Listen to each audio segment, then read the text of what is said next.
إن الحمد لله نحمده ونستعينه ونستغفره ونعوذ بالله من شرور أنفسنا ومن سيئات أعمالنا من يهده الله فلا مضل له ومن يضلل فلا هادي له وأشهد أن لا إله إلا الله وحده لا شريك له وأشهد أن محمدا عبده ورسوله يا أيها الذين آمنوا اتقوا الله حق تقاته ولا تموتن إلا وأنتم مسلمون يا أيها الناس اتقوا ربكم الذي خلقكم من نفس واحدة وخلق منها زوجها وبث منهما رجالا كثيرا ونساء واتقوا الله الذي تساءلون به والأرحام إن الله كان عليكم رقيبا يا أيها الذين آمنوا اتقوا الله وقولوا قولا سديدا يصلح لكم أعمالكم ويغفر لكم ذنوبكم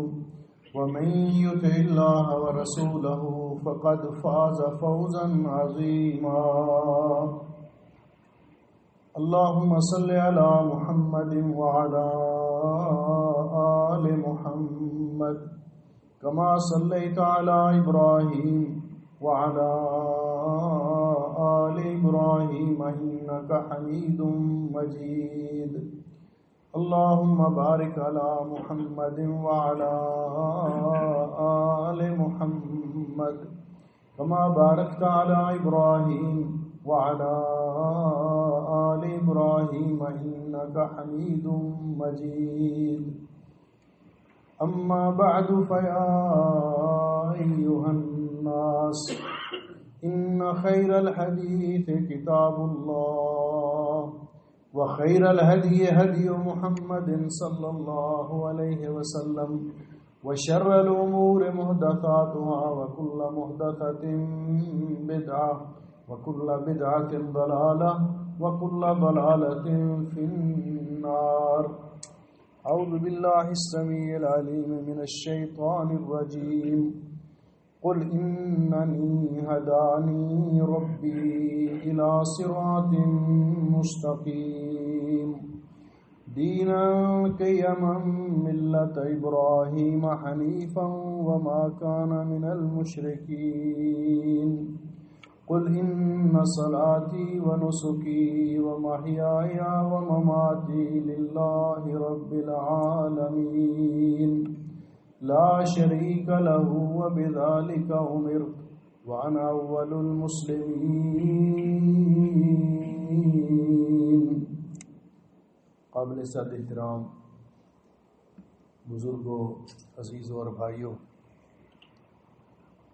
آج کا خطبہ گزشتہ خطبہ جمعہ سے پیوستہ ہے. اس کا عنوان ہے معالم الصراط المستقیم. پچھلے خطبے میں نے یہ عرض کیا تھا کہ صراط مستقیم کی طرف ہدایت اللہ کی سب سے بڑی نعمت ہے، اور اللہ تعالیٰ جس کو چاہتا ہے صراط مستقیم پر چلنے کی توفیق عطا فرماتا ہے. اور آج کا عنوان ہے کہ صراط مستقیم کی نشانیاں کیا ہیں، اس کے معالم کیا ہیں. کوئی آدمی اگر یہ فیصلہ کرنا چاہے کہ میں صراط مستقیم کو اپنانا چاہتا ہوں تو اس کے لیے نشانات کیا ہیں، اس کی علامتیں کیا ہیں، اس کی نشانیاں کیا ہیں. عزیزان گرامی قدر، یہ زندگی ایک سفر ہے اور ہر شخص اپنی منزل کی طرف رواں دواں ہے، اور مومن کی منزل انشاءاللہ جنت ہے، کیونکہ جنت ہمارا اصلی گھر ہے، جہاں سے ہمارے بابا جان اور ہماری اماں جان کو اللہ رب العزت نے زمین پہ اتارا تھا. اور عقل مندی کا تقاضا بھی یہی ہے کہ جتنا وقت اللہ رب العزت نے ہمیں دنیا میں گزارنے کے لیے عطا کیا، یہ ایک امتحان ہے، دارالابتلاء ہے. کہ آدمی اللہ تعالیٰ کی دی ہوئی مہلت دنیا میں گزارنے کے بعد پھر اپنے گھر کی طرف لوٹ کے جائے، اور اپنے گھر کی طرف لوٹ کے جانا اس کے لیے ایک ہی راستہ ہے جو جنت کی طرف جاتا ہے۔ انسان کو اس پر اتنا یقین ہونا چاہیے کہ جنت میں جانے کا ایک ہی راستہ ہے، اور اس بات کا دنیا کے اندر یہ بات معروف ہے کہ کوئی شخص جون سا راستہ اختیار کرے گا اسی منزل پہ پہنچے گا۔ جس طرح کہ کسی فارسی شاعر نے کہا، ایک اعرابی کو دیکھا کہ وہ جا رہا تھا سفر پہ اور ترکستان کی راہ پہ جا رہا تھا، تو اس نے پوچھا بھائی کدھر کا ارادہ ہے؟ کہا جی میں مکہ معظمہ جانا چاہتا ہوں۔ تو اس نے کہا ترسم کہ بے کعبہ نرسی اے اعرابی کہ آ راہ کہ تو میں روی بے ترکستان است، کہ مجھے ڈر ہے کہ تو ساری عمر کبھی کعبے نہیں پہنچ سکے گا، کیونکہ تو نے جو راستہ اختیار کیا ہے یہ راستہ ترکستان کی طرف جا رہا ہے۔ جو جنت کی طرف جانا چاہتا ہے، اور یقیناً ہر مومن کی یہ منشا اور خواہش ہے اور اللہ تعالیٰ سے دعا بھی ہے، تو اس کو جنت کا راستہ اپنانا چاہیے، اپنانا پڑے گا، اس کے لیے لازمی ہے۔ اور جب تک انسان نے اللہ رب العزت کو دنیا میں یہ زندگی عطا کی ہے، اس کے ہوش و حواس قائم ہے، اللہ رب العزت نے انسان کو یہ شعور بخشا ہے، تو اس کو اپنی منزل کا راستہ اختیار کرتے وقت سوچ سمجھ کے سفر اختیار کرنا چاہیے، راستہ اختیار کرنا چاہیے۔ اس لیے کہ یہ بات یقین جانیے کہ صراط مستقیم صرف ایک ہے، صراط مستقیم کبھی دو نہیں ہوتے۔ آپ نے کبھی دیکھا ہوگا، ہم نے تو بچپن میں جب اسکول میں پڑھتے تھے تو جیومیٹری والے ٹیچر جب پڑھایا کرتے تھے تو وہ دو نقطوں کے درمیان ایک خط کھینچتے تھے اور کہتے تھے یہ خط مستقیم ہے، پھر اس کے اوپر اس جیسا ایک خط اس کے اوپر کھینچتے، وہ بھی دو نقطوں کو ملاتا، اس کے نیچے ایک خط کھینچتے، وہ بھی دو نقطوں کو ملاتا۔ تو استاد محترم فرمایا کرتے تھے کہ یہ اوپر والا خط اگرچہ سیدھا ہے لیکن خط مستقیم نہیں ہے، یہ متوازی خط ہے۔ نیچے والا خط اگرچہ اسی جیسا ہے لیکن یہ خط مستقیم نہیں ہے، یہ متوازی خط ہے۔ تو اس بات پر ایمان اور یقین کہ صراط مستقیم کی سب سے پہلی پہچان یہ کہ یہ ایک ہی راستہ ہے، کیونکہ حق ہمیشہ ایک ہوتا ہے، حق متعدد نہیں ہوتے۔ اور دوسری پہچان یہ کہ صراط مستقیم ہی وہ واحد راستہ ہے جو جنت کی طرف جاتا ہے۔ اللہ سبحانہ و تعالی ارشاد فرماتے ہیں واللہ یدعو الی دار السلام ویہدی من یشاء الی صراط مستقیم۔ اللہ تعالیٰ آپ کو دار السلام کی طرف بلاتا ہے، سلامتی کے گھر کی طرف بلاتا ہے، جنت کی طرف بلاتا ہے، اور جس کو اللہ چاہتا ہے اس کو صراط مستقیم پر چلنے کی توفیق عطا فرماتا ہے۔ تو دوسری علامت اس کی یہ ہے کہ یہ راستہ جنت کا راستہ ہے، صرف ایک ہی راستہ ہے جو جنت کی طرف جاتا ہے اور کوئی دوسرا راستہ نہیں۔ تیسری پہچان اس کی یہ ہے کہ یہ تمام انبیاء علیہ الصلوۃ والسلام کا راستہ ہے۔ اللہ سبحانہ و تعالیٰ نے قرآن کریم میں سورۃ الانعام کے اندر ایک موقع پر اللہ سبحانہ و تعالیٰ نے 18 انبیاء علیہ الصلوۃ والسلام کا ذکر کیا، اور 18 انبیاء علیہ الصلوۃ والسلام کا ذکر کرنے کے بعد فرمایا وَمِنْ آبَائِهِمْ وَذُرِّيَّاتِهِمْ وَإِخْوَانِهِمْ، ہم ان کے آباء و اجداد میں سے بھی، ان کی اولادوں میں سے بھی، ان کے بھائیوں میں سے بھی کچھ لوگوں کو وَاجْتَبَيْنَاهُمْ، ہم نے چن لیا، وَهَدَيْنَاهُمْ إِلَىٰ صِرَاطٍ مُسْتَقِيمٍ، اور ہم نے سب کو صراط مستقیم پر چلنے کی ہدایت دی، چلنے کی توفیق عطا فرمائی۔ اور جب اللہ تعالیٰ نے ہمارے پیارے نبی حضرت محمد رسول اللہ صلی اللہ علیہ وسلم کا تذکرہ کیا تو اللہ رب العزت نے فرمایا یاسین والقرآن الحکیم انک لمن المرسلین علی صراط مستقیم، کہ میرے پیارے حبیب آپ ہمارے رسولوں میں سے ہیں اور آپ صراط مستقیم پر ہیں۔ تو گویا کہ صراط مستقیم وہ راستہ ہے جس پر ہمارے پیارے نبی حضرت محمد رسول اللہ صلی اللہ علیہ وسلم چلتے رہے، اور آپ نے اسی کی طرف امت کو بلایا، جس طرح کہ اللہ رب العزت سورہ شورى میں فرماتے ہیں وَإِنَّكَ لَتَدْعُوهُمْ إِلَىٰ صِرَاطٍ مُسْتَقِيمٍ، اے میرے حبیب مکرم، آپ لوگوں کو صراط مستقیم کی طرف بلاتے ہیں۔ یہ صراط مستقیم، اس کی پہچان کیا، علامات کیا؟ تو نبی کریم صلی اللہ علیہ وسلم نے حضرت ابن عباس رضی اللہ تعالیٰ عنہما فرماتے ہیں، بلکہ حضرت عبداللہ ابن مسعود رضی اللہ تعالیٰ عنہ سے کسی نے پوچھا مَسْصِرَاطُ الْمُسْتَقِيمُ، وہ صراط مستقیم کیا ہے، اس کی کوئی واضح علامات کیا ہیں جس راستے پر چلنے سے انسان کو جنت ملتی ہے، جس راستے پر تمام انبیاء علیہم الصلوۃ چلے، جس راستے پر ہمارے پیارے نبی حضرت محمد رسول اللہ صلی اللہ علیہ وسلم ساری زندگی گامزن رہے اور اپنی امت کو اس پر چلنے کی تلقین فرمائی، اور جس راستے کو اللہ رب العزت نے ان لوگوں کا راستہ قرار دیا ہے جن پر اللہ تعالیٰ کا انعام ہوا ہے، صراط الذین انعمت علیہم، یہ راستہ، اس کی عمومی طور پر اگر ہم پرکھ کرنا چاہیں، کیونکہ ہر شخص دعویٰ کرے گا کہ میں اس راستے پر ہوں جو صراط مستقیم ہے، لیکن اس کا معیار کیا ہے، اس کو پرکھنے کی علامات کیا ہیں؟ تو کسی نے پوچھا صراط مستقیم کیا ہے، تو انہوں نے جواب دیا ترکنا محمد صلی اللہ علیہ وسلم فی ادناہ، صراط مستقیم وہ ہے کہ جس پر ہمیں پیارے نبی حضرت محمد رسول اللہ صلی اللہ علیہ وسلم نے چھوڑا، ترکنا فی ادناہ، اس کے ابتدائی حصے پر نبی پاک صلی اللہ علیہ وسلم نے ہمیں چھوڑا،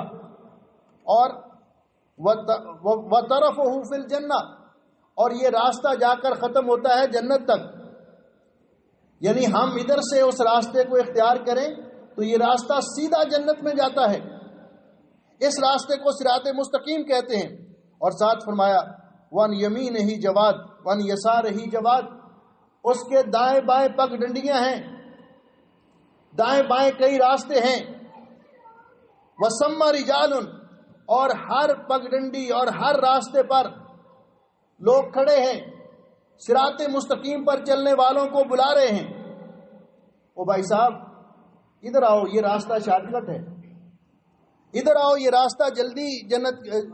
منزل تک آپ کو لے جائے گا، وہ لوگوں کو بلا رہے ہیں۔ تو فرمایا فمن اخذ فی تلک الجواد، جو ان پگ ڈنڈیوں میں سے کسی پگ ڈنڈی پہ اس نے سفر شروع کر دیا، ان کی باتوں میں آ کر کسی رستے کو اس نے اختیار کر لیا، تو فرمایا انتہت بہ الی النار، وہ اس کو جہنم کی طرف لے جائے گی، کیونکہ صراط مستقیم یہ وہی راستہ ہے جو سیدھا جا رہا ہے، دائیں بائیں اس کے ہٹنا یہ انسان کو جہنم کی طرف لے جائے گا۔ ومن اخذ علی الصراط، اور جو صراط مستقیم پر گامزن رہے گا، کسی کے پروپیگنڈے کا شکار نہیں ہوگا، کسی کے ورگلانے سے، کسی کے بہکانے سے وہ اس کی باتوں میں نہیں آئے گا، تو پھر وہ صراط مستقیم پہ گامزن رہے گا،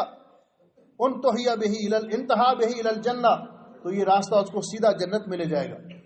پھر حضرت عبداللہ ابن مسعود رضی اللہ تعالیٰ عنہ نے قرآن پاک کی آیت تلاوت کی کہ نبی پاک صلی اللہ علیہ وسلم ایک دن تشریف فرما تھے، اور آپ نے ایک خط کھینچا، سیدھا خط، اور پھر اس کی دائیں طرف کچھ خط کھینچے، پھر اس کی بائیں طرف کچھ خطوط کھینچے، تو جو درمیان والا سیدھا راستہ تھا اس پہ آپ نے انگلی مبارک رکھتے ہوئے فرمایا وَأَنَّ هَذَا صِرَاطِي مُسْتَقِيمًا، یہ ہے میری سیدھی راہ، یہ ہے میرا سیدھا راستہ، یہ ہے صراط مستقیم، فَاتَّبِعُوهُ، اسی پر چلتے رہو، کسی کے بہکاوے میں نہ آؤ، کسی کے ورگلانے سے بہک نہ جاؤ، وَلَا تَتَّبِعُوا السُّبُلَ، اور اس کے دائیں بائیں جو راستے ہیں ان کے پیچھے نہ لگو، ان راستوں کا سفر اختیار نہ کرو، کیوں؟ اگر تم ان راستوں میں پڑ گئے فَتَفَرَّقَ بِكُمْ عَنْ سَبِيلِهِ، تو وہ راہ آپ کو صراط مستقیم سے دور ہٹا دیں گے، صراط مستقیم سے دور لے جائیں گے۔ اس لیے کہ صراط مستقیم پر چلنے والا ہر مسافر اس کو یہ بات ذہن میں رکھنی چاہیے کہ یہ راستہ سیدھا ہے، آسان ہے، اس میں کوئی الجھنے نہیں ہیں، کوئی موڑ نہیں ہے، کوئی پیچیدگیاں نہیں ہیں، لیکن اس راستے سے ہٹانے والے لوگ وہ بہت ہیں۔ اس پر چلنے کے لیے انسان کو استقامت اختیار کرنی پڑے گی۔ کیوں؟ کہ ہمارا سب سے ازلی دشمن ابلیس، جب اللہ سبحانہ و تعالیٰ نے اس کو راندہ درگاہ قرار دیا، اللہ رب العزت نے فرمایا نکل جاؤ جنت سے، اس کو راندہ درگاہ قرار دیا، تو اس نے اللہ رب العزت سے مہلت مانگی، انظرنی الی یوم یبعثون، اللہ پھر اگر تو نے مجھے راندہ درگاہ تو قرار دے ہی دیا تو مجھے پھر قیامت تک مہلت دے دے۔ ساتھ اس نے یہ چیلنج کیا تھا اللہ رب العزت کی بارگاہ میں کھڑے ہو کر، سورہ اعراف پڑھ کے دیکھیے، اس نے کہا تھا فَبِمَا غْوَيْتَنِي لَأَقْعُدَنَّ لَهُمْ صِرَاطَكَ الْمُسْتَقِيمَ، اے اللہ تو نے مجھے راندہ درگاہ تو قرار دے دیا، جنت سے تو نکال دیا، لیکن میں بھی صراط مستقیم پہ ڈیرے ڈال کے بیٹھوں گا۔ لَأَقْعُدَنَّ لَهُمْ عَلَى صِرَاطِ الْمُسْتَقِيمِ عَلَى صِرَاطِكَ الْمُسْتَقِيمِ، تیری سیدھی راہ پہ، تیری صراط مستقیم پہ ڈیرے ڈال کے بیٹھوں گا، بیریئر لگاؤں گا، لوگوں کو اس پر چلنے سے روکوں گا، ہر طرح سے اس سے ہٹانے کے لیے کوشش کروں گا۔ ثُمَّ لَآتِيَنَّهُم مِّن بَيْنِ أَيْدِيهِمْ وَمِنْ خَلْفِهِمْ وَعَنْ أَيْمَانِهِمْ وَعَنْ شَمَائِلِهِمْ، اللہ میں آگے سے بھی ان پر حملہ کروں گا، پیچھے سے بھی حملہ کروں گا، دائیں طرف سے بھی حملہ کروں گا، بائیں طرف سے بھی حملہ کروں گا۔ میں پوری کوشش کروں گا کہ اس راستے سے لوگوں کو ہٹاؤں۔ وَلَا تَجِدُ أَكْثَرَهُمْ شَاكِرِينَ، اللہ تو دیکھے گا ان میں سے اکثر تیرے شکر گزار نہیں ہوں گے، ان میں سے اکثریت کو میں صراط مستقیم سے ہٹانے میں کامیاب ہو جاؤں گا۔ یہ اس نے اس وقت چیلنج کیا تھا، اس لیے کہ صراط مستقیم پر چلنے والے ہر مسافر کو اس بات سے ہوشیار رہنا چاہیے، اے راہی منزل رستے میں لٹ جائے نہ تیرا زاد سفر، اے راہی منزل رستے میں لٹ جائے نہ تیرا زاد سفر، صیاد ہزاروں گھاٹ میں ہیں دام بچھائے بیٹھے ہیں۔ گمراہ کرنے والے لوگ بہت، لیکن آپ کے پاس ایک ایسی علامت ہونی چاہیے کہ صراط مستقیم یہی ہے، یہ میرے پیارے نبی کا راستہ ہے، یہ تمام انبیاء کا راستہ ہے، یہ جنت کا راستہ ہے، اور یہ ایک ہی راستہ ہے، کچھ بھی ہو جائے میں نے یہ راستہ چھوڑنا نہیں۔ اس قدر یقین ہونا چاہیے۔ مثال کے طور پر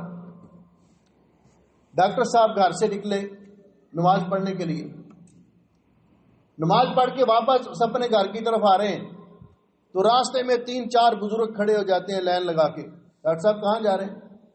یہ اپنے گھر کی طرف جا رہا ہوں۔ وہ سرکار آپ کا گھر ادھر تو نہیں ہے، آپ کا گھر تو اس طرف ہے۔ انہوں نے کہا نہیں یار، میں ہر روز آتا جاتا ہوں، مجھے اپنے گھر کا پتہ ہے، میرا گھر ادھر ہی ہے، یہی راستہ ہے۔ دوسرا ملا اس نے بھی یہی کہا، تیسرا ملا اس نے بھی یہی کہا، راستے سے ہٹانے کے لیے۔ لیکن اگر تو یہ ان کی باتوں میں نہ آئے، اگر یہ اس فارمولے کو انہوں نے سامنے رکھا، اتنے بندے جھوٹ تو نہیں بول سکتے، یہ فلسفہ ہی غلط ہے کہ اتنے سارے لوگ جھوٹ تو نہیں بول رہے۔ اگر ان کی باتوں میں آ کر انہوں نے اپنے گھر کا راستہ بدل لیا تو کبھی بھی گھر نہیں پہنچ سکیں گے۔ جس طرح انسان کو دنیا میں اپنے گھر کا یقین ہے کہ میرے گھر کا راستہ یہی ہے، ہزاروں لوگ اس کو کہنے والے ہوں کہ یہ آپ کے گھر کا راستہ نہیں، تو اس کو یقین ہونا چاہیے کہ نہیں یہی میرے گھر کا راستہ ہے، وہ ان کی باتوں میں نہیں آتے۔ اور جو آدمی کچے خیالات کا، جس کو یقین ہی نہیں ہے کہ یہ جنت کا راستہ صراط مستقیم ہے، اس کو کوئی ادھر سے لے گیا، میں شارٹ کٹ راستے سے آپ کو لے جاتا ہوں، کوئی ادھر سے لے گیا، کبھی اس کے بہکاوے میں آ گیا، کبھی اس کے بہکاوے میں آ گیا۔ اللہ رب العزت نے ایسے لوگوں کا تذکرہ کرتے ہوئے قرآن پاک میں فرمایا ہے، یا ایھا الذین آمنوا ان کثیرا من الاحبار والرہبان لَيَأْكُلُونَ أَمْوَالَ النَّاسِ بِالْبَاطِلِ وَيَصُدُّونَ عَنْ سَبِيلِ اللَّهِ۔ اے ایمان والو، بہت سے علم کا دعویٰ کرنے والے احبار اور بہت سے درویش، عبادت گزار، زہد و تقوی کا دعویٰ کرنے والے، فرمایا یہ لوگوں کے ساتھ دو طرح سے ناانصافی کرتے ہیں۔ ایک لَيَأْكُلُونَ أَمْوَالَ النَّاسِ بِالْبَاطِلِ، ایک لوگوں کا مال ناجائز طریقے سے کھاتے ہیں، اور دوسرا وَيَصُدُّونَ عَنْ سَبِيلِ اللَّهِ، دوسرا اللہ کی راہ سے روکتے ہیں۔ اللہ کی راہ کیا ہے؟ صراط مستقیم، یہدی من یشاء الی صراط مستقیم، تو صراط مستقیم سے روکتے ہیں۔ اس لیے راستے میں رکاوٹیں، لوگوں کے پروپیگنڈے کا شکار نہیں ہونا چاہیے۔ ہمیں اپنے رب کی کتاب پر یقین ہونا چاہیے، اپنے پیارے نبی حضرت محمد رسول اللہ صلی اللہ علیہ وسلم کے ارشادات پر یقین ہونا چاہیے، اور ہمیں یہ راستہ اختیار کرنا چاہیے، کیونکہ صراط مستقیم کی سب سے بڑی علامت یہ ہے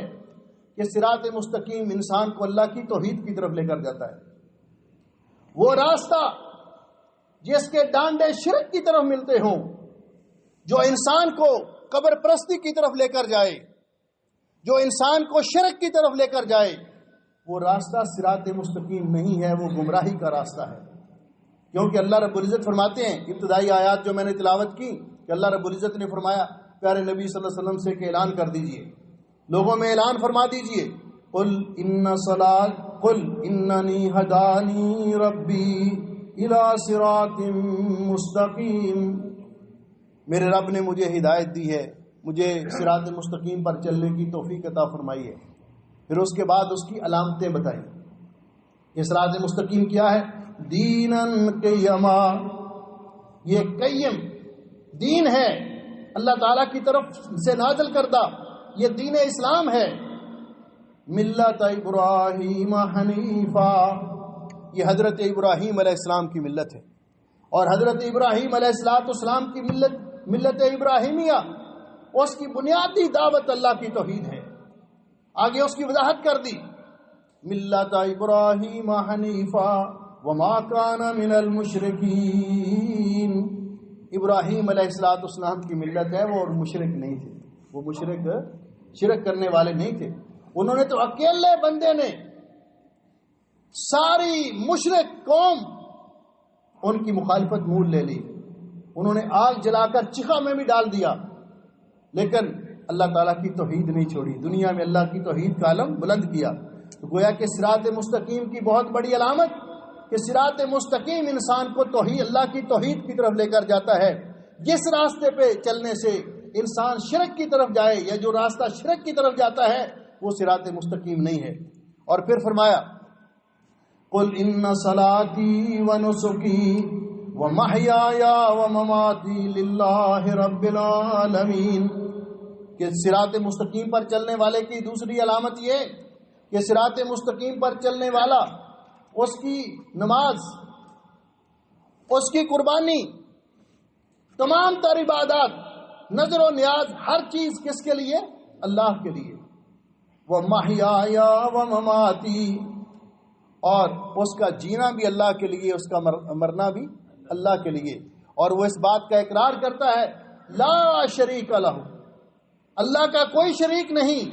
وَبِذَلِكَ أُمِرْتُ، اور اسی بات کا مجھے حکم دیا گیا ہے، وَأَنَا أَوَّلُ الْمُسْلِمِينَ، اور میں سب سے پہلے اللہ کے حکم کے سامنے اپنا سر تسلیم خم کرنے والا ہوں۔ صراط مستقیم کتاب و سنت کا نام ہے۔ صراط مستقیم کے دو منارہ نور ہیں، اس پہ اللہ تعالیٰ نے 2 سرچ لائٹیں لگائی ہیں، جنہوں نے اتنی روشنی کر دی ہے کہ اس کی رات بھی دن کی طرح بن چکی ہے۔ پیارے نبی حضرت محمد رسول اللہ صلی اللہ علیہ وسلم نے فرمایا کہ صراط مستقیم ایسا واضح اور روشن راستہ ہے، ترکتکم علی المحجۃ البیضاء، میں آپ کو ایک ایسے روشن، صاف اور شفاف ایسے راستے پر چھوڑ کے جا رہا ہوں، لیلھا کنہارھا، جس کی رات بھی دن کی طرح روشن ہے، جس کی رات بھی دن کی طرح روشن ہے، اس پہ کوئی لوڈ شیڈنگ نہیں، کسی جگہ پہ اندھیرا نہیں، کسی جگہ پہ گڑے نہیں، اونچ نیچ نہیں، سیدھا راستہ ہے اور روشن راستہ ہے، اتنا روشن ہے کہ اس کی رات بھی دن کی طرح روشن ہے۔ فرمایا لا یزیغ عنہا ہالکن، اس راستے سے وہی شخص دور ہٹتا ہے جو ہلاک ہونے والا ہے، تباہ و برباد ہونے والا ہے۔ اس راستے پہ چلنے والا یہ نجات پانے والا ہے۔ اسی لیے علماء نے یہ کہا ہے کہ السنت سفینۃ النجات، سفینۃ نوح، نبی پاک صلی اللہ علیہ وسلم کی سنت یہ نوح علیہ السلام کے سفینے کی طرح ہے۔ من رکبہا نجا، جو اس پہ سوار ہوا نجات پائے گا، اور جو من تخلف عنہا ہلک، اور جو اس پہ سوار نہیں ہوگا، پیچھے ہٹ جائے گا، وہ ہلاک ہو جائے گا، تباہ و برباد ہو جائے گا۔ یہ سنت نبی پاک صلی اللہ علیہ وسلم کی راہ سنت پہ چلا جا اے سالک بے دھڑک، جنت الفردوس کو سیدھی گئی ہے یہ سڑک، کوئی اور راستہ جنت کی طرف نہیں جاتا۔ اس لیے فرمایا رسول اکرم صلی اللہ علیہ وسلم نے کہ یہ راستہ کتاب و سنت کا راستہ، کتاب و سنت دو روشنی کے منارے ہیں اس راستے پر۔ آپ نے آخری وقت امت کو وصیت بھی یہی فرمائی، جس طرح کہ حضرت عبداللہ ابن عباس رضی اللہ تعالیٰ عنہما فرماتے ہیں کہ نبی علیہ السلام نے حجۃ الوداع کے موقع پر خطبہ ارشاد فرماتے ہوئے فرمایا یا ایھا الناس، اے لوگو، انی قد ترکت فیکم، میں تمہارے اندر وہ چیزیں چھوڑ کے جا رہا ہوں، ما ان اعتصمتم بہ فلن تضلوا ابدا، اگر تم ان پہ مضبوطی سے تھامے رکھو گے، ان پہ قائم رہو گے، کبھی گمراہ نہیں ہوگے، کوئی تمہیں گمراہ کر نہیں سکے گا۔ کتاب اللہ و سنت نبی، یہی ایک اللہ کی کتاب چھوڑ کے جا رہا ہوں، ایک اللہ کے نبی کی سنت اور حدیث چھوڑ کے جا رہا ہوں۔ یہ دو منارہ نور ہیں، روشنی کے مینار ہیں اس راستے پر۔ صراط مستقیم کے لیے آپ نے میزان بیان کر دیا۔ آپ نے فرمایا اختلافات ہوں گے، کوئی کچھ کہے گا، کوئی کچھ کہے گا۔ تو صحابہ اکرام نے پوچھا کہ حضرت اختلاف کے دور میں ہمارے لیے نجات کا راستہ کیا ہے جس پر چل کے ہم جنت میں جا سکیں؟ تو نبی کریم علیہ السلام نے فرمایا ما انا علیہ اليوم واصحابی، اس کی پہچان یہ ہے آج جس راستے پہ میں چل رہا ہوں، جو میرا طریقہ ہے، اور میرے بعد جو میرے صحابہ کا طریقہ ہے، اس طریقے کو جو اختیار کرے گا وہ نجات پائے گا، وہ جنت کی طرف جائے گا، وہ فتنوں سے نجات پائے گا۔ اس لیے نبی کریم علیہ السلام نے اس بات کو بھی واضح فرما دیا کہ اور آپ نے فرمایا کیونکہ کوئی راستہ رسول اکرم صلی اللہ علیہ وسلم کے راستے کو چھوڑ کر، کیونکہ نبی پاک صلی اللہ علیہ وسلم نے کبھی لوگوں کو اپنی طرف نہیں بلایا کہ میری عبادت کرو، میری طرف آؤ، بلکہ آپ نے اللہ کی طرف بلایا۔ آپ اللہ کے نبی، آپ نے لوگوں کو اللہ کی طرف بلایا، اور آپ نے فرمایا کل امتی یدخلون الجنہ، میری ساری امت جنت میں جائے گی۔ اللہ ہم سب کو جنت الفردوس نصیب کرے۔ الا من ابا، سوائے ان لوگوں کے جنہوں نے جنت میں جانے سے انکار کر دیا۔ صحابہ اکرام نے پوچھا حضرت جنت میں جانے سے کون بدبخت انکار کر سکتا ہے؟ تو آپ نے اصول بیان کر دیا، اصول بیان کر دیا۔ آپ نے فرمایا من اطاعنی دخل الجنہ، جو میری اطاعت فرما برداری کرے گا، میرے نقش قدم پہ چلے گا، وہ جنت میں جائے گا، کیونکہ آپ کا راستہ جنت کا راستہ ہے، اور جنت کا دروازہ بھی آپ نے ہی کھلوانا ہے، جنت کا دروازہ بھی آپ نے ہی کھلوانا ہے، جنت کا راستہ۔ آپ نے فرمایا من عصانی، جس نے میری سنت اور میرے طریقے کو چھوڑ کر کوئی اور راستہ اختیار کیا، فقط ابا، گویا کہ اس نے خود جنت میں جانے سے انکار کر دیا، کیونکہ اس نے جنت کا راستہ اختیار ہی نہیں کیا۔ اس لیے صراط مستقیم کے معالم میں سے یہ دو چیزیں اس کا سرچشمہ ہیں، صراط مستقیم کی نشاندہی کرنے والی ہیں، اس کا تعارف کروانے والی ہیں، وہ اللہ کی کتاب ہے اور پیارے نبی حضرت محمد الرسول اللہ صلی اللہ علیہ وسلم کی سنت ہے۔ نبی کریم علیہ السلام نے فرمایا علیکم بسنتی، اختلاف کے دور میں میری سنت کو لازم پکڑو، وسنت الخلفاء الراشدین المہدیین، اور میرے خلفاء راشدین کے طریقے کو اختیار کرو، کیونکہ خلفاء راشدین کا طریقہ وہی ہے جو پیارے نبی صلی اللہ علیہ وسلم نے ان کو سکھایا، وہ ہدایت یافتہ ہیں۔ اس لیے نبی کریم علیہ السلام نے حضرت النواس ابن سمعان رضی اللہ عنہ بیان فرماتے ہیں قال قال رسول اللہ صلی اللہ علیہ وسلم کہ رسول اکرم صلی اللہ علیہ وسلم نے فرمایا ضرب اللہ مثلا صراطا مستقیما، اللہ تعالیٰ نے صراط مستقیم کی ایک مثال بیان کی ہے کہ صراط مستقیم کیا ہے، اس کی علامت کیا ہے، اس پہ چلنے والے لوگ ان کی استقامت کیا ہے. تو فرمایا، آپ نے فرمایا صراط مستقیم علی جنبی الصراط سوران، صراط مستقیم سیدھا راستہ ہے اور اس کی دونوں طرف فصیلیں ہیں، دیواریں ہیں، اور ہر دیوار کے اندر دروازے ہیں. وہ دروازے کھلے ہوئے ہیں اور ہر دروازے پہ پردے لٹکائے گئے ہیں. اس صراط کے اوپر ایک آواز دینے والا آواز دے رہا ہے، چلنے والوں کو کہہ رہا ہے، متنبہ کر رہا ہے، واللہ یدعو الی دار السلام ویہدی من یشاء الی صراط مستقیم. یہ راستہ دار السلام کو جاتا ہے، جنت کو جاتا ہے. اس پہ اللہ جس کو چاہتا ہے چلنے کی توفیق عطا فرماتا ہے. فالابواب التی علی کنفی الصراط، آپ نے فرمایا جو سائڈوں پہ دروازے ہیں اور ان پہ پردے لٹکائے ہوئے ہیں، جب کوئی ان کی طرف جھانکنے کی کوشش کرتا ہے وہ کہتا ہے ویحک لا تفتح، خبردار ان پردوں میں جھانک کر نہ دیکھنا، یہ پردے نہ اٹھانا، اگر تم نے پردہ اٹھایا تو گر جاؤ گے، نیچے گر جاؤ گے. اور فرمایا یہ اللہ تعالیٰ کی حدود ہیں، اور جو انسان کو بلا رہا ہے وہ اللہ کی کتاب ہے، اور جو انسان کو روک رہا ہے فرمایا واعظ اللہ فی قلب کل مسلم، یہ ہر مسلمان کے دل میں جو اس کا ضمیر ہے، اس کا وجدان ہے، وہ اس کو بلا رہا ہے کہ جب آپ کو روکا جا رہا ہے کہ ادھر ادھر نہ جھانکنا، سیدھے چلو جنت میں پہنچ جاؤ گے، تو ادھر دیکھنے کی کوشش نہ کرو. اس لیے میرے بھائیوں، صراط مستقیم کے بارے میں کہ صراط مستقیم ایک ہی ہے، راہ حق ایک ہی ہے. دوسرے نمبر پر صراط مستقیم ہی جنت کا راستہ ہے. تیسرے نمبر پر صراط مستقیم کتاب و سنت پر عمل کرنے کا نام ہے. کتاب و سنت پر عمل کرنا سلف صالحین کے فہم کی روشنی میں، کہ جہاں سمجھ نہ آئے صحابہ اکرام کے فہم کو دیکھنا کہ انہوں نے کس طرح نبی پاک صلی اللہ علیہ وسلم سے ان نصوص کو سمجھا. یہ تمام انبیاء کا راستہ ہے، یہ واضح روشن راستہ ہے. اس راستے میں بہت سارے رکاوٹ ڈالنے والے بیٹھے ہوئے ہیں، ان کے دھوکے میں نہ آنا. یہ چیزیں اپنے سامنے رکھ کر اس پہ چلتے جائیے تو یہ جنت کی طرف جائے گا اور جنت میں لے کر جائے گا. اللہ تعالی ہمیں صراط مستقیم پر چلنے کی توفیق عطا فرمائے. یہ اللہ تعالیٰ کے انعام یافتہ لوگوں کا راستہ ہے، صراط الذین انعمت علیہم، اور ان کی بھی پہچان یہی بیان کی، وَمَن يُطِعِ اللَّهَ وَالرَّسُولَ فَأُولَٰئِكَ مَعَ الَّذِينَ أَنْعَمَ اللَّهُ عَلَيْهِمْ. اللہ تعالیٰ نے کن پر انعام کرتا ہے؟ جو اللہ کو وحدہ لا شریک مانتے ہیں، پیارے نبی صلی اللہ علیہ وسلم کی سنت پر عمل کرتے ہیں. فَأُولَٰئِكَ مَعَ الَّذِينَ أَنْعَمَ اللَّهُ عَلَيْهِمْ مِنَ النَّبِيِّينَ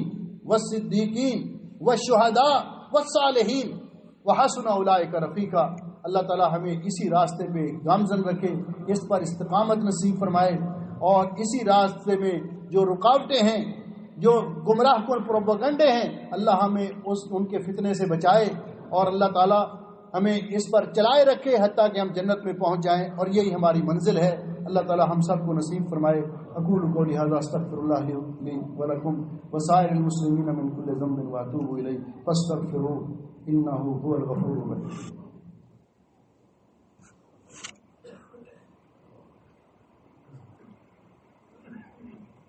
ان الحمد للہ نحمده ونستعینه ونستغفره ونعوذ باللہ من شرور انفسنا ومن سیئات اعمالنا، من يهده الله فلا مضل له ومن يضلل فلا هادي له. اشهد ان لا اله الا الله وحده لا شريك له واشهد ان محمدا عبده ورسوله. محترم بھائیو اور عزیزو، نبی کریم صلی اللہ علیہ وسلم اپنے ہر خطبے کے اندر ارشاد فرمایا کرتے تھے، ان خیر الحدیث کتاب اللہ، سب سے بہتر کلام اللہ کا کلام، وخیر الحدی حدی محمد صلی اللہ علیہ وسلم، اور سب سے بہتر سیرت اور طریقہ وہ نبی پاک صلی اللہ علیہ وسلم کی سیرت اور طریقہ ہے. وشر الامور محدثاتها، اور سب سے برا کام وہ دین کے اندر کوئی نئی چیز ایجاد کرنا ہے. وکل محدثۃ بدعہ، دین مکمل ہو جانے کے بعد اس کے اندر کوئی نئی چیز ایجاد کرنا یہ بدعت ہے. اور آپ نے فرمایا وکل بدعۃ ضلالہ، ہر بدعت گمراہی ہے. وَكُلَّ ضَلَالَةٍ فِي النَّارِ، اور ہر گمراہی انسان کو جہنم میں لے جائے گی. بدعت کتنی خوشنما کیوں نہ ہو، لوگ اس کو کسی بھی عبادت کی شکل میں کیوں نہ پیش کریں، وہ گمراہی ہی گمراہی ہے، وہ گمراہی ہی گمراہی ہے۔ اس لیے حضرت حذیفہ ابن یمان رضی اللہ تعالیٰ عنہ فرمایا کرتے تھے کہ بعد میں آنے والے لوگ شاید سمجھے کہ ہم زیادہ عبادت کرتے ہیں اور ایسی ایسی عبادات ایجاد کر رکھی۔ فرمایا ایک اصول یاد رکھ لو، کل عبادت لم یتعبد بہا اصحاب محمد صلی اللہ علیہ وسلم، جو عبادت نبی پاک صلی اللہ علیہ وسلم کے صحابہ نے نہیں کی، فلا تعبدوها، اس کو عبادت نہ سمجھو، فإن الأول لم يدع للآخر مقالا، کہ پہلے لوگوں نے بعد میں آنے والوں کے لیے عمل کرنے میں کوئی گنجائش نہیں چھوڑی۔ اس لیے انسان کو اپنے اعمال کرنے سے پہلے پرکھنا چاہیے کہ میرا عمل نبی پاک صلی اللہ علیہ وسلم کی سنت کے مطابق ہے، صحابہ کرام کا اس سے کوئی اثر ملتی ہے، اگر ہے تو الحمدللہ، نہیں تو اس کو فوراً چھوڑ دینا چاہیے، خواہ وہ کیونکہ اللہ رب العزت نے ایسے لوگ جن کے اعمال خلاف سنت ہوں گے، راہ راست سے ہٹ کر ہوں گے، ان کا تذکرہ کرتے ہوئے قرآن پاک میں فرمایا عاملۃ ناصبہ، بہت زیادہ عمل کرنے والے،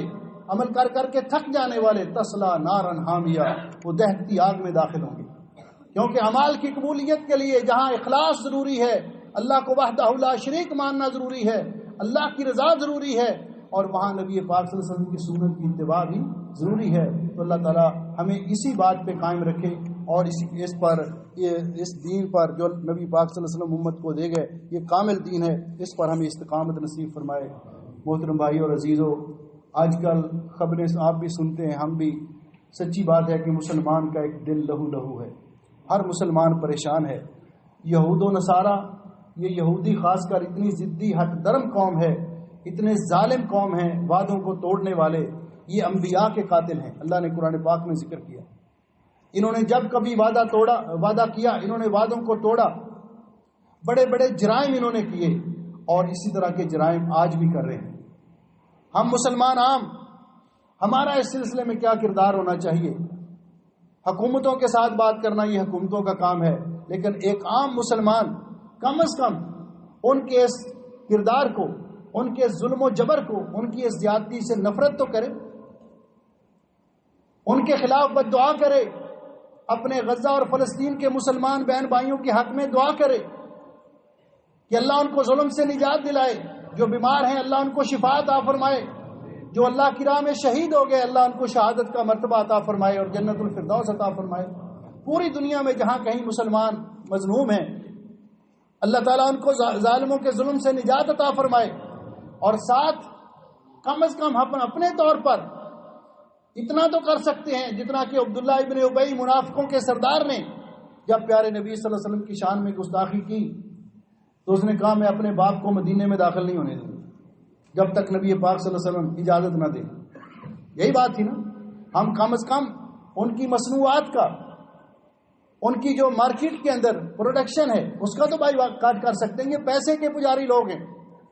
جب اقتصادی طور پر ان کو نقصان پہنچے گا تو یہ خود ان چیزوں سے باز آئیں گے۔ اور باقی اللہ تعالیٰ توفیق دے اسلام کو یہ شان اور غلبہ نصیب فرمائے کہ ایسے لوگ، اور انشاءاللہ ہمارا اس بات پر ایمان ہے، یہ امتحان ہے،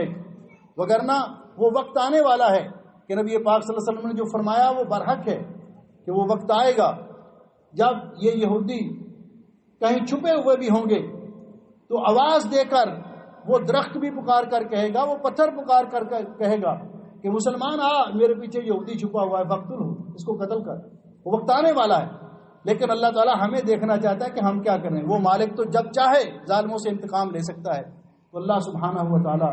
ہمارے ان مظلوم مسلمان بہن بھائیوں کی مدد فرمائے، ظالموں کے ظلم سے نجات عطا فرمائے، اور ظالموں کو اللہ تعالیٰ تباہ و برباد فرمائے،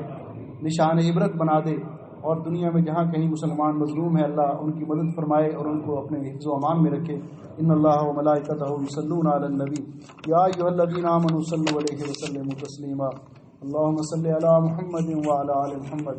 کما صلیت علی ابراہیم وعلی آل ابراہیم انک حمید مجید۔ اللهم بارک علی محمد وعلی آل محمد کما بارکت علی ابراہیم وعلی آل ابراہیم انک حمید مجید۔ ربنا ظلمنا انفسنا وان لم تغفر لنا وترحمنا لنكونن من الخاسرین۔ اللهم انك عفو تحب العفو فاعف عنا، اللهم انك عفو تحب العفو فاعف عنا۔